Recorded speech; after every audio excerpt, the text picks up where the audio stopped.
નમસ્કાર વિદ્યાર્થી મિત્રો, વર્લ્ડ ઇન બોક્સના ડિજિટલ પ્લેટફોર્મ પર હું કૃતાર્થ વાઘેલ આપ સૌને આવકારું છું. આપણે દરરોજ યોજનાઓ ભણીએ છીએ, કરંટ અફેર્સ પણ ભણીએ છીએ અને આ બંને લેક્ચરના પ્લેલિસ્ટ તમને આ લેક્ચરના ડિસ્ક્રિપ્શન બોક્સમાં મળી રહેશે. વર્લ્ડ ઇન બોક્સની આ યુટ્યુબ ચેનલ પર આજે કામ થઈ રહ્યું છે. જે લોકો આ લેક્ચર પ્રોપર રીતે ભણી લેશે એને ખૂબ ફાયદો થવાનો છે. એક્ઝામની અંદર સીધા સવાલો અહીંથી પૂછાવાના છે. બીજું, યોજનાઓ એનું આખું ઇમ્પોર્ટન્ટ પ્લેલિસ્ટ તમારા માટે બનાવી નાખવામાં આવેલું છે, તો ખાસ આપણે એનો મહત્તમ લાભ લઈએ. તો આજે આજનો લેક્ચર શરૂ કરીએ. એમાં પણ આપણે ખૂબ મહત્વની માહિતીઓ મેળવવાની છે, કેટલીક એવી ઇમ્પોર્ટન્ટ મેટર જોવાની છે. એ પહેલા તમારા માટે નાની એવી માહિતી કે world in box academy Bhavnagar ખાતે સ્પેશિયલ કોન્સ્ટેબલ બેચ 16 ફેબ્રુઆરીના રોજ શરૂ થાય છે, એટલે કે આવતીકાલથી શરૂ થાય. જેનો સમય છે સવારે 10:30 થી 12:30. તમે અહીંયા ડેમો લેક્ચર જોઈ શકો. 16 તારીખે દર્શન રાવલ સરનો લેક્ચર છે બંધારણનો. તમે એમને યુટ્યુબ પર જોતા હોવ છો. બંધારણના નિષ્ણાંત ફેકલ્ટી છે. નિલેશ ગોસ્વામી જે લોજિક ગુરુ તરીકે ઓળખાય છે, એ તમને રિઝનિંગ ભણાવશે. અને શિવાંગ રાવલ સર એ તમને ભૂગોળ તો 18 તારીખે. તો આ ડેમો લેક્ચર વિશે માહિતી છે. તમારામાંથી કોઈને કોન્સ્ટેબલની બેચમાં જોડાવાની ઈચ્છા હોય તો તમે શાખા પર રૂબરૂ મુલાકાત લઈ શકો, અથવા તો શાખાના કોન્ટેક્ટ નંબર 7575060404 પર કોલ કરીને પણ માહિતી મેળવી શકો છો.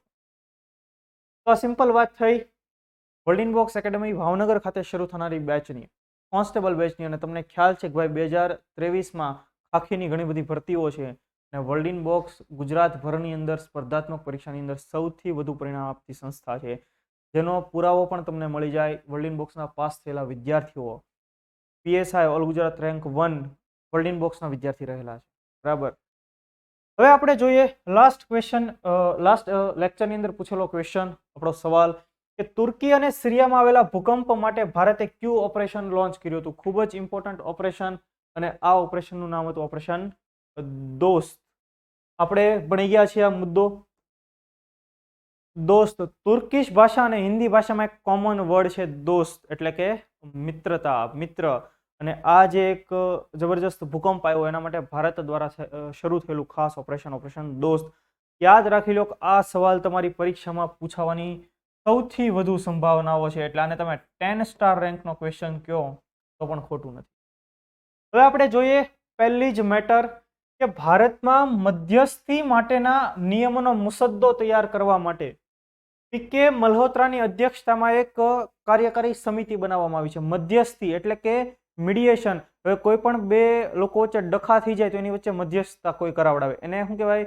મધ્યસ્થીકાર કહેવાય. કોઈ બે લોકો વચ્ચે સમજૂતી કરાવડાવે, એની વચ્ચે જે ત્રીજો પક્ષ, વચ્ચેનો પક્ષ હોય એને સમજૂતી, એને મધ્યસ્થીકાર કહેવાય. જેમ કે અત્યારે લગ્નની સિઝન ચાલે છે, તો જે લોકોના લગ્ન થાય છે તો એ સંબંધ કરાવનાર જે વ્યક્તિ છે એને મધ્યસ્થીકાર કહેવાય.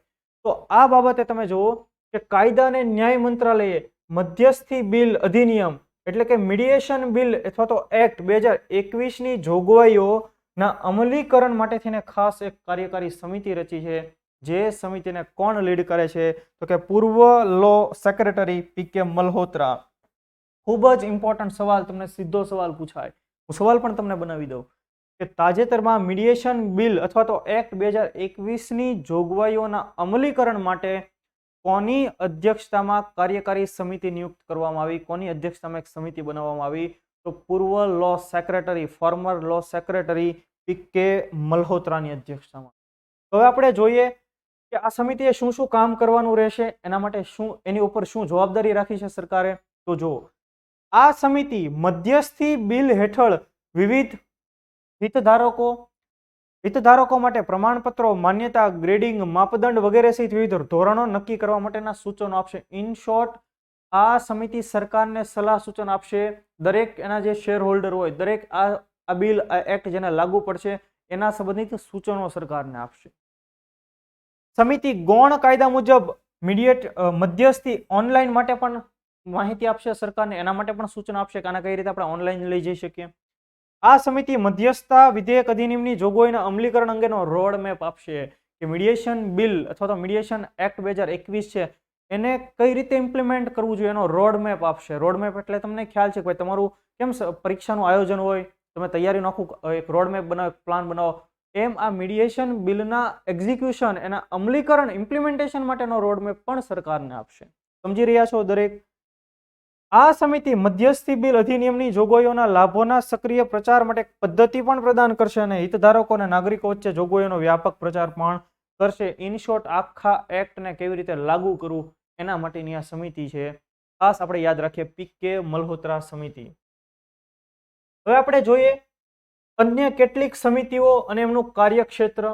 સ્ટેટિક પોર્શન છે, સવાલ પરીક્ષામાં નીકળી જાય, સીધો જ સવાલ અહીંયાથી પરીક્ષામાં પૂછાય અને અગાઉની પરીક્ષામાં પૂછાયેલા પણ ખરા. આપણે જોઈએ કે ભગવતી સમિતિ બેરોજગારી માટે બનાવવામાં આવેલી, કેલકર સમિતિ પછાત જાતિ માટે પરીક્ષામાં પૂછાયેલો સવાલ, મહાલનોબિસ સમિતિ રાષ્ટ્રીય આવક, પીસી મહાલનોબિસ તમે નામ સાંભળ્યું હશે, સારા એવા ઇકોનોમિસ્ટ થઈ ગયા.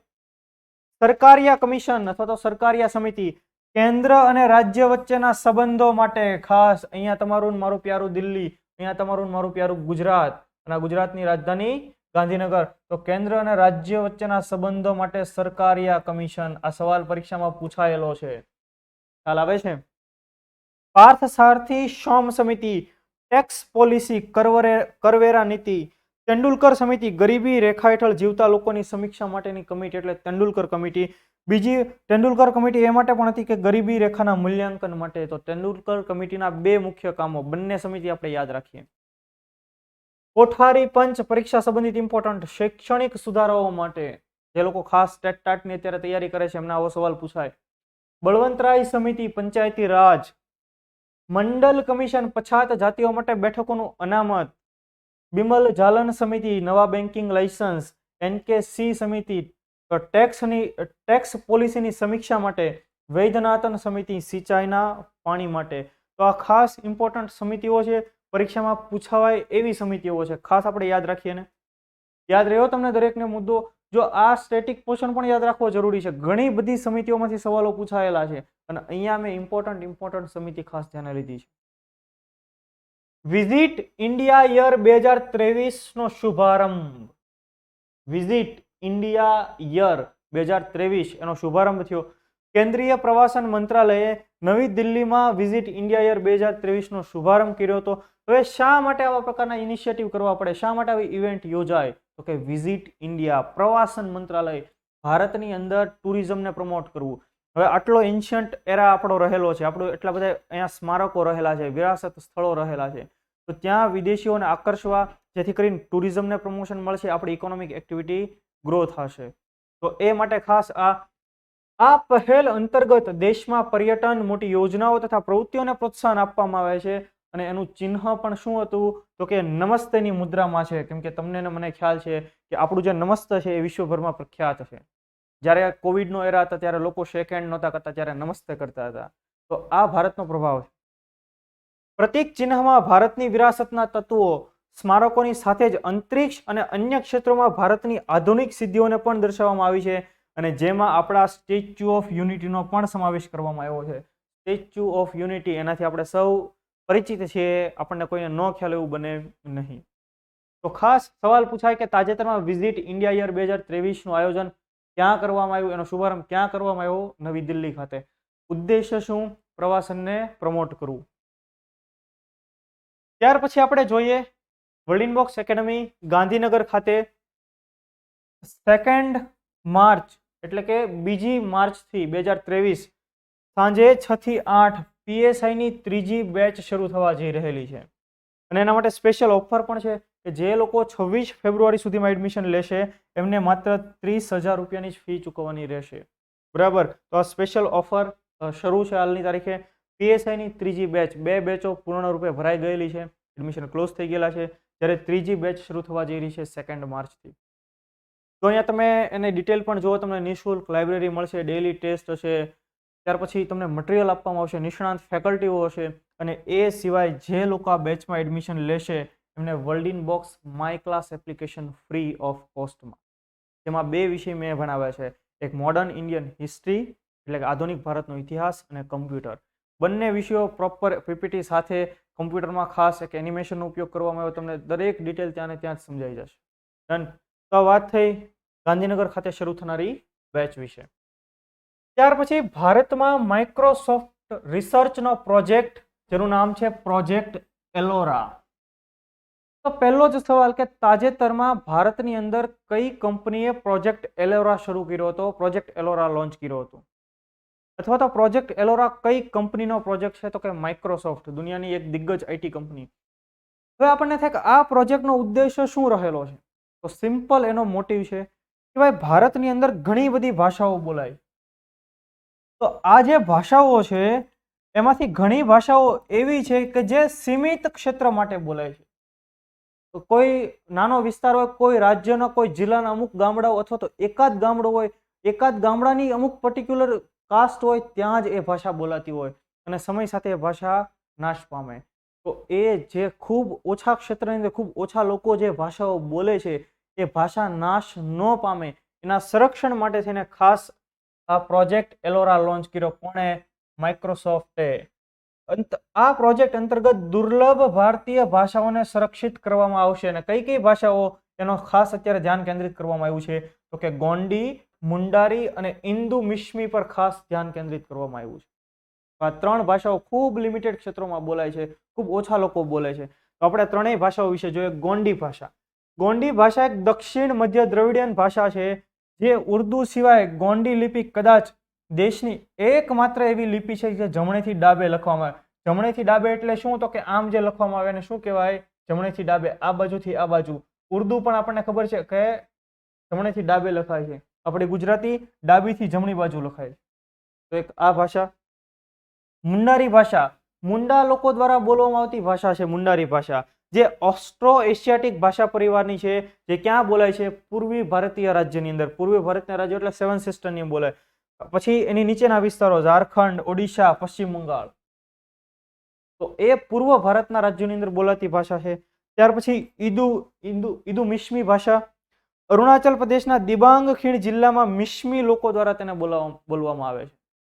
અરુણાચલ પ્રદેશની અંદર મિશ્મી લોકો દ્વારા આ ભાષા બોલવામાં આવે. તો જો ખૂબ લિમિટેડ ક્ષેત્રની અંદર ખૂબ લિમિટેડ લોકો દ્વારા બોલાતી ભાષા અને એ નાશ ન પામે એટલા માટે માઇક્રોસોફ્ટ દ્વારા શરૂ કરવામાં આવેલો પ્રોજેક્ટ, જેનું નામ છે પ્રોજેક્ટ એલોરા. હવે માઇક્રોસોફ્ટની વાત નીકળી જ છે તો ઘણી બધી વખત પરીક્ષામાં સવાલ પણ પૂછાયેલા છે. કયા પ્રકારના સવાલો આવેલા છે? તો માઇક્રોસોફ્ટનું વડુ મથક ક્યાં આવેલું? એવા સવાલ આવેલા છે. એમેઝોનનું વડુ મથક ક્યાં આવેલું? એવાય સવાલો હતો. અલગ અલગ આઈટી કંપનીના સવાલો આવેલા છે. તો આપણે જોઈ લઈએ. તો તમે જુઓ કે અમેરિકાનો નકશો કંઈક આવી રીતનો છે. એક્ઝેક્ટ આવી રીતે નહીં, પણ સમથિંગ કંઈક આપણને આવી રીતે દેખાય. અને અહીંયા આવેલું છે અમેરિકાનું કેપિટલ, જેને આપણે કહીએ છીએ વોશિંગ્ટન ડીસી. હવે સવાલ એવો પૂછાય કે માઇક્રોસોફ્ટનું હેડક્વાર્ટર ક્યાં આવેલું છે? તો કદાચ તમને ખ્યાલ હશે કે આપણને કોઈ પણ હેડક્વાર્ટર પૂછે ને એટલે આપણા માઇન્ડની અંદર હોય કેલિફોર્નિયામાં હશે. તો કેલિફોર્નિયા રાજ્ય છે એ અહીંયા આવેલું રાજ્ય છે. આ કયું છે? કેલિફોર્નિયા છે. પણ તમે યાદ રાખો, અમેરિકામાં તે એક રાજ્ય આવેલું છે અહીંયા, જેનું નામ, એ રાજ્યનું નામ છે વોશિંગ્ટન. એનો મતલબ શું? કે અમેરિકાની પશ્ચિમ બાજુ એક રાજ્ય જેનું નામ વોશિંગ્ટન અને પૂર્વ બાજુએ એક શહેર કે જે અમેરિકાનું કેપિટલ છે એનું નામ વોશિંગ્ટન ડીસી. હવે સવાલ એવો કે માઇક્રોસોફ્ટનું વડુ મથક ક્યાં આવેલું છે? તો યાદ રાખજો, વોશિંગ્ટન ડીસીમાં નહીં, પરંતુ વોશિંગ્ટન સ્ટેટમાં આવેલું છે. તો ઇન શોર્ટ માઇક્રોસોફ્ટનું વડુ મથક ક્યાં? વોશિંગ્ટન સ્ટેટમાં, ત્યાં સિયાટેલ ખાતે. હવે બીજી એક એવી કંપની છે એમેઝોન. કોણે એની સ્થાપના કરેલી છે? તો કે જેફ બેઝોસે એની સ્થાપના કરેલી. તો તમને તરત પ્રશ્ન થાય, એવો પ્રશ્ન પૂછાય કે એમેઝોનનું હેડક્વાર્ટર ક્યાં આવેલું છે? તો આપણને તરત થાય કે એ પણ કેલિફોર્નિયામાં હશે. નહીં, એમેઝોનનું હેડક્વાર્ટર પણ વોશિંગ્ટન સ્ટેટમાં, એટલે કે અહીંયા એક હેડક્વાર્ટર આવેલું છે. ઇન શોર્ટ, જો જેફ બેઝોસ ઘણા સમય સુધી દુનિયાના સૌથી ધનિક આદમી તરીકે રહ્યા, બિલ ગેટ્સ પણ ઘણા સમય સુધી દુનિયાના સૌથી ધનિક આદમી તરીકે રહ્યા. ઇન શોર્ટ, દુનિયાના 2 ધનિક આદમીઓ જે પહેલા ક્રમાંકે રહેલા છે અને એમના દ્વારા એસ્ટાબ્લિશ્ડ થયેલી કંપનીઓના હેડક્વાર્ટર ક્યાં આવેલા છે? વોશિંગ્ટનમાં આવેલા છે, નહીં કે વોશિંગ્ટન ડીસીમાં. તો આ આપણે માઇક્રોસોફ્ટના હેડક્વાર્ટર વિશે વાત કરી, એમેઝોનના હેડક્વાર્ટર વિશે વાત કરી. આ સવાલ પરીક્ષામાં પૂછાય એવા છે. ક્લિયર? ત્યાર પછી મુંબઈમાં કાલા ઘોડા કલા મહોત્સવનું આયોજન. તો કાલા ઘોડા કલા મહોત્સવ 2023 મુંબઈ ખાતે યોજાયો, જે એક નૃત્ય અને સંગીત, વાસ્તુકલા, હસ્તકલા, ગ્રાફિક્સ વગેરે સાથે સંબંધિત એક કલ્ચરલ ફેસ્ટિવલ છે. કાલા ઘોડા નામના એક ઓર્ગેનાઇઝેશન દ્વારા એનું આયોજન કરવામાં આવે છે વર્ષ 1999 થી. કાલા ઘોડા સંસ્થા દ્વારા એનું આયોજન 1999 થી. જુઓ તમે, આ મહોત્સવ દર વર્ષે ફેબ્રુઆરીના પ્રથમ શનિવારથી શરૂ થઈને બીજા રવિવાર સુધી ચાલુ રહેતો હોય છે. અને ક્યાં યોજાય? બોમ્બેમાં. અને જે દક્ષિણ બોમ્બેમાં તે યોજાય છે ત્યાં કાલા ઘોડાની એક આપણને આવી પ્રતિકૃતિ પણ જોવા મળે છે, એની પ્રતિમા પણ જોવા મળે છે. સિમ્પલ કલ્ચરલ ફેસ્ટિવલ છે. સિમ્પલ સવાલ પણ પૂછાય કે તાજેતરમાં અથવા તો કાલા ઘોડા ફેસ્ટિવલ કયા રાજ્યમાં ઉજવવામાં આવે છે? મહારાષ્ટ્ર. કયા શહેરમાં ઉજવવામાં આવે છે? બોમ્બે. આ સિમ્પલ સવાલ આપણને આર્ટ એન્ડ કલ્ચરના ભાગરૂપે પૂછવો હોય કરંટ પર્સપેક્ટિવથી તો પૂછી શકે. ક્લિયર? ત્યાર પછી વૈશ્વિક દૂધ ઉત્પાદનમાં 24% યોગદાન સાથે ભારત પ્રથમ ક્રમે. ભાઈ, ભારતે શ્વેત ક્રાંતિ કરી છે, આપણને ખ્યાલ છે. અને વિશ્વભરની અંદર જેટલું પણ મિલ્ક પ્રોડક્શન થાય છે એમાં 24% જેટલું ઉત્પાદન કોનું છે? એકલા ભારતનું. એનો મતલબ કે જો 100 લીટર આખું વિશ્વ દૂધ બનાવે, દૂધનું પ્રોડક્શન આખા વિશ્વમાં 100 લીટર થાય, તેમાંથી 24 લીટર માત્ર ભારતમાં થાય.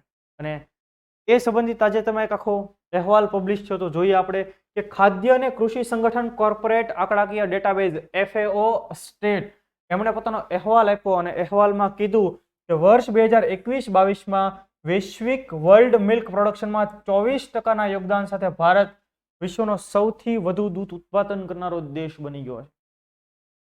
છેલ્લા 8 વર્ષો દરમિયાન, એટલે કે 2014-15 થી 2021-22 દરમિયાન એમાં 51% વધારો થયો છે. 51%. એટલે કેટલી મોટી કેટલું મોટું સક્સેસ આને ગણી શકાય.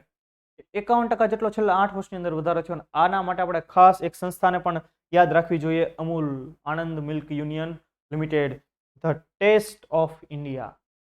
70,000 કરોડથી પણ વધારેનું ટર્નઓવર ધરાવે છે. બરાબર. આપણને તરત યાદ આવે ડોક્ટર વર્ગીસ કુરિયન. ડોક્ટર વર્ગીસ કુરિયન. અને એમનો બર્થ ડેટ 26 નવેમ્બર આપણે કયા દિવસ તરીકે સેલિબ્રેટ કરીએ છીએ? મિલ્ક ડે તરીકે સેલિબ્રેટ કરીએ છીએ. બરાબર છે. તો આ ખાસ વાત થઈ.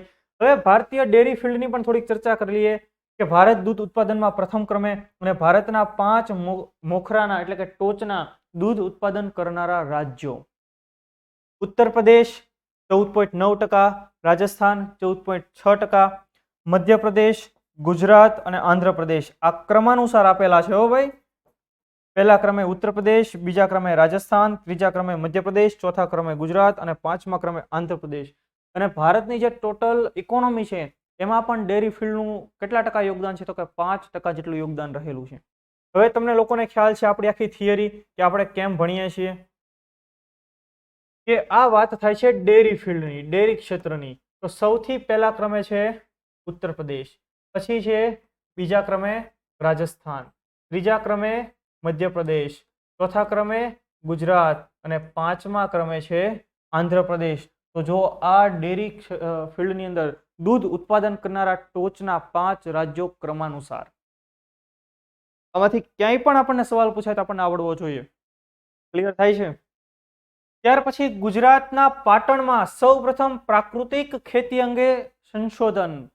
પાટણની અંદર આવેલી હેમચંદ્રાચાર્ય યુનિવર્સિટી. જો ગુજરાત સ્ટેટ બાયોટેકનોલોજીકલ મિશન અને નીતિ આયોગ. નીતિ આયોગ કોનું? ભારત સરકારનું national institution for transforming India. ક્યારે સ્થાપના થઈ? 1 જાન્યુઆરી 2015. કઈ રીતે? કેબિનેટના ઠરાવ દ્વારા. બધું ભણી ગયા છીએ આપણે ઘણા બધા લેક્ચરમાં. તો આ બંને પ્રાકૃતિક ખેતી અંગે સંશોધન માટે કોને પ્રોજેક્ટ મળ્યો છે? તો કે પાટણની હેમચંદ્રાચાર્ય યુનિવર્સિટીના લાઈફ સાયન્સ વિભાગના પ્રોફેસર ડોક્ટર આશીષ પટેલ અને ડોક્ટર હિમાંશુ બારિયાને આ પ્રોજેક્ટ મળેલો છે. 71 લાખના ખર્ચે આ પ્રોજેક્ટ થશે અને આ લોકો આ અંગે પ્રાકૃતિક ખેતી કરશે, કોઈ પણ પ્રકારના કૃત્રિમ ખાતર કે દવાનો ઉપયોગ કર્યા વગર ફક્ત દેશી પદ્ધતિથી જ ખેતી કરશે અને ત્યાર પછી એનું આગળ ડેવલપમેન્ટ કરવામાં આવશે. તો આ પ્રકારનું આયોજન પહેલી વાર આપણા ગુજરાતમાં થવા જઈ રહ્યું છે. તો સવાલ પૂછાય કે ગુજરાતમાં સૌપ્રથમ કઈ યુનિવર્સિટીમાં પ્રાકૃતિક ખેતી અંગે સૌ પ્રથમ વખત સંશોધન હાથ ધરવામાં આવશે? હેમચંદ્રાચાર્ય યુનિવર્સિટી પાટણ. જો અહીંયા લખ્યું છે કે દેશી અને વર્ણશંકર ગાયના મૂત્ર, પાંદડા, ડાળખીઓ સહિત અન્ય આરોગ્યયુક્ત સામગ્રીમાંથી ખાતર બનાવી જીરું, રાય, બટાટા વગેરેની નેચરલ ફાર્મિંગ કરવામાં આવશે આ પ્રોફેસરો દ્વારા. ખાસ એના માટેનું રિસર્ચનું આયોજન. ક્લિયર થાય છે દરેકને? ત્યાર પછી 2025ના મેડ્રિડ આંતરરાષ્ટ્રીય પુસ્તક મેળામાં ભારત થીમ દેશ હશે. 2025ના મેડ્રિડ આંતરરાષ્ટ્રીય પુસ્તક મેળાની અંદર ભારત થીમ દેશ. હવે કેમ આવું? તો કે તાજેતરમાં 46મો આંતરરાષ્ટ્રીય કોલકાતા પુસ્તક મેળો આપણે મુદ્દો ભણી ગયા છીએ, કલકત્તામાં યોજાયો હતો. અને એ પુસ્તક મેળાની અંદર મુખ્ય દેશ કયો હતો? તો કે સ્પેન. અને આ સમયે સ્પેનના રાજદૂત જોસ મારિયા રિવાડોએ જાહેરાત કરી હતી કે 2025ની અંદર જે મેડ્રિડ ઇન્ટરનેશનલ બુક ફેર યોજાશે એમાં થીમ દેશ તરીકે કોને સ્થાન આપવામાં આવશે? ભારતને સ્થાન આપવામાં આવશે. તો સિમ્પલ સવાલ અહીંથી પૂછાય કે 2025માં મેડ્રિડ ઇન્ટરનેશનલ બુક ફેરની અંદર થીમ દેશ તરીકે કોની પસંદગી કરવામાં આવી છે? તો કે ભારતની. અથવા તો કયા વર્ષના મેડ્રિડ આંતરરાષ્ટ્રીય પુસ્તક મેળામાં થીમ દેશ તરીકે ભારતને આમંત્રણ આપવામાં આવશે? તો કે 2025ની વાત થાય છે. સાલ પણ પૂછાય, ન પૂછાય એવું બિલકુલ નથી. ક્લિયર થાય છે દરેકને? ત્યાર પછી 2025ના મેડ્રિડ આંતરરાષ્ટ્રીય પુસ્તક મેળામાં એની સાથે સંબંધિત મુદ્દો કે પ્રખ્યાત પુસ્તક, એમની કૃતિઓ અને એમના લેખકો. હવે પુસ્તક મેળાની વાત થાય છે તો આપણને ખબર હોવી જોઈએ કે કયા કયા પુસ્તકો ઇમ્પોર્ટન્ટ છે, પરીક્ષામાં પૂછાય. તો સ્ટેટિક પોર્શન થઈ ગયો. તો જોઈએ આપણે વિશાખા દત્તનું મુદ્રા રાક્ષસ. તો તમે જે જૂના પેપર જોયા છે તમને ખ્યાલ આવે કે એમાં તમને જોડકું પૂછે, 4 કૃતિઓ હોય, એના લેખકો હોય. આવા સવાલો પરીક્ષામાં પૂછાઈ ગયા છે. તો આપણે અહીંયા કેટલીક ઇમ્પોર્ટન્ટ બુક્સ જોઈ લઈએ. વિશાખા દત્તનું મુદ્રા રાક્ષસ, વિજ્ઞાનેશ્વરનું મિતાક્ષરી, વિષ્ણુ શર્માનું પંચતંત્ર. ત્રણ પરીક્ષામાં પૂછાયેલા. પાણીનીનું અષ્ટાધ્યાયી એ પણ પૂછાયેલું અને હમણાંની જ પરીક્ષામાં પૂછાઈ ગયું કિતાબુલ હિન્દ અલ બરુની દ્વારા લખવામાં આવેલું. ધન્વંતરીનું નિઘંટુ, અમરસિંહે લખેલું અમરકોશ, દાસ કેપિટલ કોણે લખેલું છે? Karl Marx. કે વિશ્વને સામ્યવાદની પરિભાષા આપનાર વ્યક્તિ કાર્લ માર્ક્સ, એમનું એક પુસ્તક દાસ કેપિટલ. હરિવંશરાય બચ્ચનનું મધુશાલા, આ પરીક્ષામાં સવાલ પૂછાઈ ગયેલો. અબુલ ફઝલ આઈને અકબરી એટલે કે અકબરનામા, કાલિદાસ અભિજ્ઞાન શાકુંતલમ, રઘુવંશમ, મેઘદૂતમ અને કુમાર સંભવમ. તો કાલિદાસના પુસ્તકો. આ બધું પરીક્ષામાં કોઈ પણ પુસ્તક આમાંથી પૂછવાની પૂરેપૂરી સંભાવના છે. ક્લિયર થાય છે? ત્યાર પછી જોઈએ આજનો આપણો સવાલ, ક્વેશ્ચન, કે તાજેતરમાં ગુજરાત હાઈકોર્ટના પ્રથમ મહિલા મુખ્ય ન્યાયમૂર્તિ તરીકે કોની નિયુક્તિ કરવામાં આવી? આ મુદ્દો આપણે ગયા લેક્ચરમાં ભણી ગયા છીએ. તો જોઈએ જસ્ટિસ સંગીતા વિશેન, જસ્ટિસ વૈભવી નાણાવટી, જસ્ટિસ સોનિયા ગોકાણી કે જસ્ટિસ મોના ભટ્ટ. આ ચારે ઓપ્શન એવા છે કે જે વર્તમાનની અંદર ગુજરાત હાઈકોર્ટની અંદર કાર્યરત છે. ઓકે, તો આ પ્રશ્નનો જવાબ તમારે કમેન્ટ બોક્સની અંદર કમેન્ટ કરવાનો છે. ખૂબ જ ઇમ્પોર્ટન્ટ મુદ્દો, આ સવાલ પૂછવાની વધુ સંભાવનાઓ છે. તો આ લેક્ચર તમને ખૂબ જ મદદરૂપ થવાના છે. જે લોકો પ્રોપર આ લેક્ચર ભણી રહ્યા છે, રેગ્યુલર અટેન્ડ કરે છે, અને બીજું કે જેની પીડીએફ વગેરે રિવિઝન કરી લે છે અને સીધા સવાલ એક્ઝામમાં આવડવાના છે. કેમ કે આપણે એવા જ મુદ્દાઓ ધ્યાને લઈએ છીએ કે જે હાઈલી ઇમ્પોર્ટન્ટ છે. તો આ તો આજનો આપણો લેક્ચર. તમે એવું ઈચ્છો કે તમારા સુધી વર્લ્ડ ઇનબોક્સના દરેક ઇનિશિયેટિવ સૌથી પહેલા પહોંચે, તમને એની માહિતી સૌથી પહેલા મળે, તો આ વર્લ્ડ ઇનબોક્સના સોશિયલ મીડિયા હેન્ડલ્સને તમે ફોલો કરો. Instagram, Facebook, YouTube, Telegram. આ લેક્ચરની પીડીએફ પણ તમને વર્લ્ડ ઇનબોક્સની ટેલિગ્રામ ચેનલમાં મળી જશે. ક્લિયર? તો બસ આપણે આવા જ મુદ્દાઓ સાથે ફરી પાછા ભેગા થતા રહીશું. આપણે કંઈક વ્યવસ્થિત રીતે ભણતા રહીશું. ત્યાં સુધી તમે પણ વાંચતા રહો, લખતા રહો અને મસ્ત રહો. જય હિન્દ, જય ભારત.